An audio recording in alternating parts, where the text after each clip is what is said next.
In youth ministry, we often think that young people will spiritually grow the best if they spend most of their time with friends from the same age and leaders who are of similar age. So our main goal is to create good age-segregated programs. Adults are, on the other side, often not ready to enter the strange world of teenagers or allow them to have significant role in the church. In some churches, as some experts have noticed, it would be possible, even probable, for a whole cohort to know only those their age, never experiencing opportunities to worship with, minister with, or even know those older and younger. This situation is only the reflection of pervasive age segregation in our contemporary society. We live in times when intergenerational relationships are not natural for most of us. Our default position is to have friends and support mostly from the people of our own age. Even in our homes, we spend little time with people of other generations. There is an increasing generational fragmentation which results not only in different opinions, but also in an inability to understand and respect each other. There are different reasons why we got here, why churches separate the generations. First is the influence of individualistic culture, where we experience social separation between young people, working adults, and older people. Children and youth belong in education, working adults in the workplace, and older adults in retirement homes. Our individualistic outlook emphasizes personal needs rather than communal ones. Secondly, educational theorists have rightly told us that there is a difference in the ways different generations learn and experience life. As a sensitive church, we need to accommodate different cognitive developmental differences as well as differing life stage needs. So the youth ministry is, at least in part, a response to the unique emotional, spiritual, and social needs of our youth. But maybe the main reason for age segregation is the fact that children and young people were at some moment not considered as equal partners in church life. During worship and other areas of church life, the church ignored the needs of younger generations. Church life was perceived as boring and irrelevant to them. Older generations didn't care and respect their opinions and needs. So age-segregated ministries started to appear as a reaction to the systematic neglect of the youth. Although the motives to develop age-segregated ministries can be good, it is not a healthy solution. Many children and youth ministry professionals today acknowledge that although we have good intentions with age-specific ministries, we are wrong. For example, Mark De Vries writes that teens had been systematically separated from adults, isolated from the very relationships that are most likely to lead them to maturity. Ivy Beckwith says, the systematic separation of children from all other cohorts of the church was harmful to them. There is a need for bringing the generations back together. Many experts now suggest that intergenerational relationships are essential. They are benefiting more than just children and youth. They are good for every generation. There are strong biblical and practical reasons for asserting that an intentional intergenerational environment sustains lifelong spiritual growth and holistic well-being for everyone in the church. What is intergenerational ministry? How do we define it? One of the best definitions says, intergenerational ministry occurs when a congregation intentionally combines the generations together in mutual serving, sharing, and learning. There is also distinction between multi-generational, cross-generational, and intergenerational environment. In the multi-generational environment, there is tolerance. We live alongside superficial and polite interaction. In the cross-generational environment, there is some sharing, listening and learning, but little transformation. In the intergenerational environment, there is comprehensive mutuality, equality, reciprocity that makes the transformation more likely. There is a greater depth in intergenerational relationships and an increasing openness to being changed through relationships with others. There is much evidence that an intergenerational ministry is in line with biblical image of the church. There are many individual texts where intergenerational relationships and the value of all ages are strongly highlighted. For example, there is a well-known prophecy by Joel that in the last days old men will dream dreams and young men will see visions. Also, the Old Testament ends with the prophecy that the heart of the fathers shall turn to their sons and the heart of the sons shall turn to the fathers. Paul, for example, entrusted Timothy to be the leader of the church regardless of his young age. But Paul also advised him, do not rebuke an older man, but exhort him as a father, younger men as brothers, older women as mothers, younger women as sisters, with all purity. In the Bible, faith is also something we learn together from each other and with each other. In Deuteronomy, we find the advice to the parents to instruct their children. The text says, "And these words which I command you today shall be in your heart. You shall teach them diligently to your children." But the learning, teaching should be mutual, not one-directional. Jesus is asking adults not only to serve the children, but to learn from them, to become like them. Jesus said, "Unless you become as little children, you will by no means enter the kingdom of heaven." In other words, we need each other, and we should learn from each other. Furthermore, the biblical teaching about the church supports the intergenerational approach in many ways.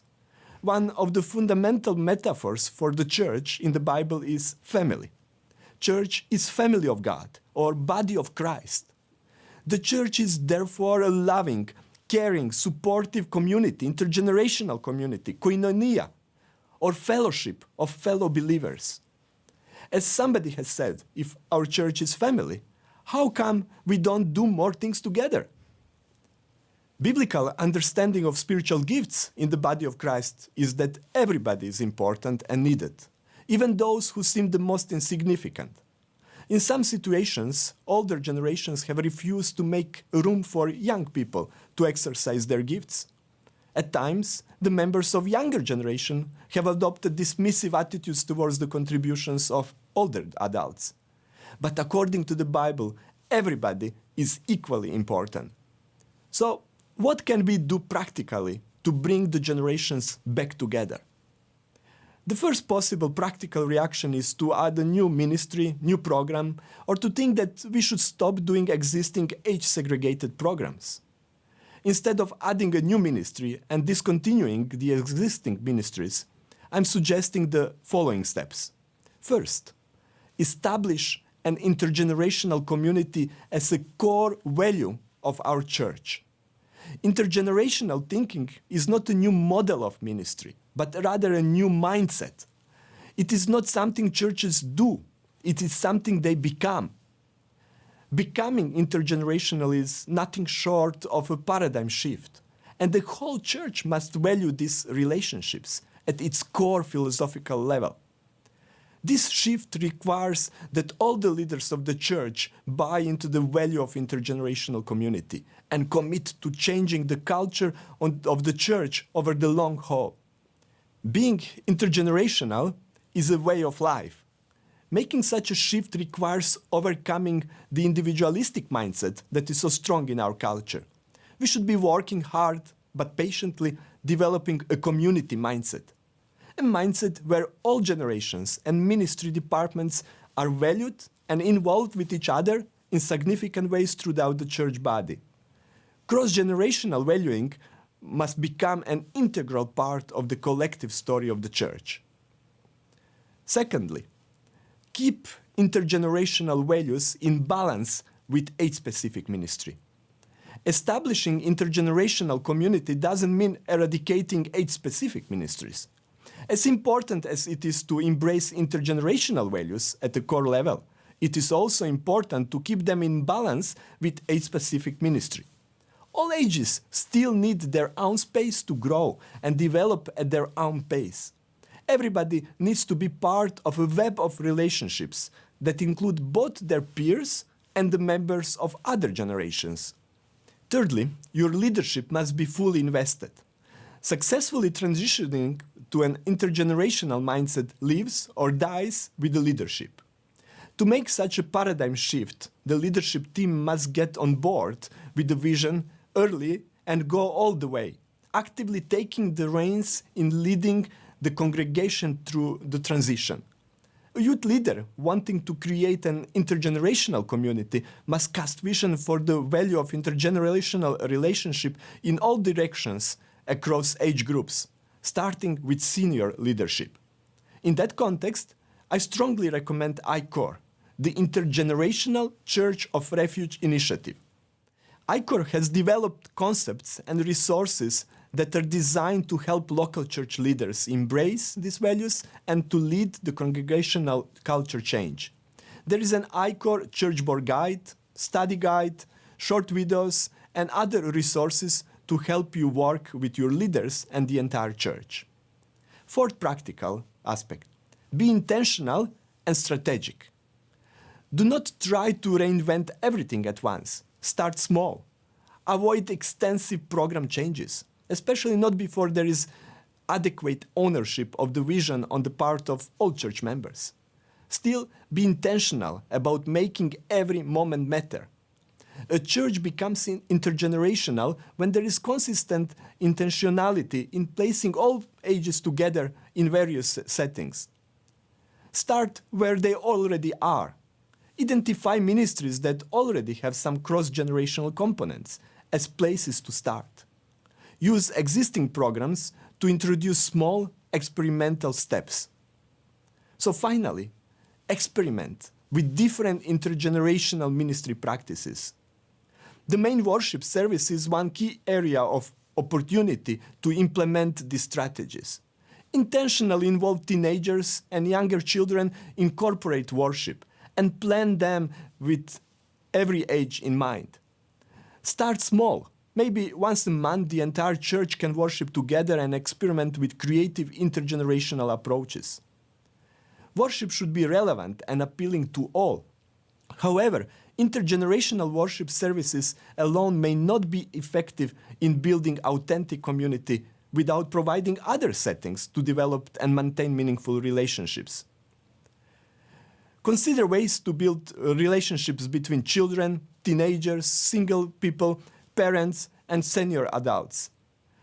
The generations must come together. They must spend time getting to know each other, with desire to understand and appreciate each other.